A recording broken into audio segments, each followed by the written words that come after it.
morning mga ka-rails o mga kahabi. Magpapaksiw ako ng bangus ay tilapia guys. Ang daming tilapia oh. Hindi ko na napakita sa inyo guys yung lininisan ko kasi binili natin to sa sa Hulo. Kaluukan, tambakan ng isda. Binili ako guys. Murang isda doon mga kahabi. Kaya ang dami natin nabil na tilapia. Gagawin natin ngayon mga kahabi, papaksiwin natin itong tilapia na ito. Ang dami guys oh.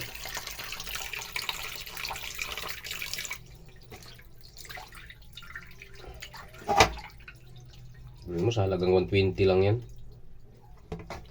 Halagang 120 lang yan mga kahabi. Ano? Ang dami.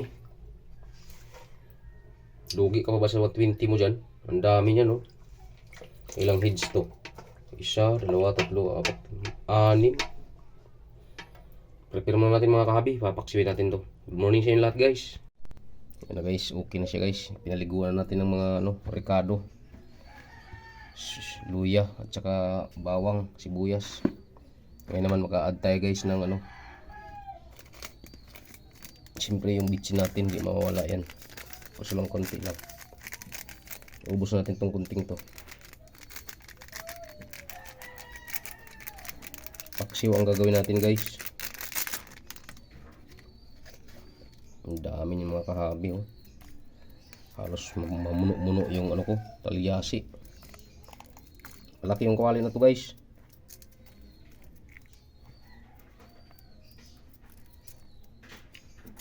Paksiw ang gagawin natin guys, kaya marami tayong asin nilagay. Babalikan namin kayo mamaya mga kahabi. Yun na guys, papasilip ko sa inyo yung ating paksiw. Ayun o, kulo-kulo na mga kahabi.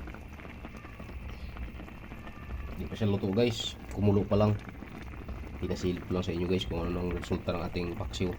Purong suka po ang linagay natin yan mga kahabi. Paksiw na tilapia. Napakamura pala doon sa bilihan na yun guys, kaya pala lahat ng mga palengke sa amin doon pala bumibili.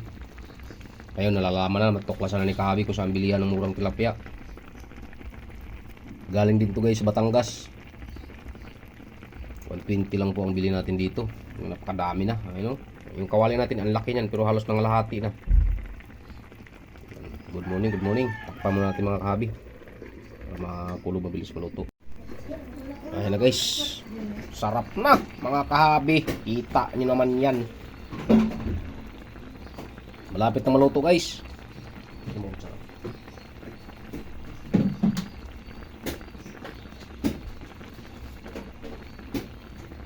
Ang bango na mga kahabi.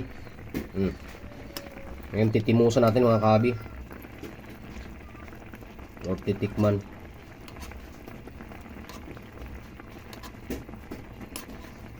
Ligo-liguan natin guys ng mga ganyan. Yung hindi naabot ng kulo. Tignan natin yung sabaw guys kung tama sa timpla. Sarap. Runot na yung lasa.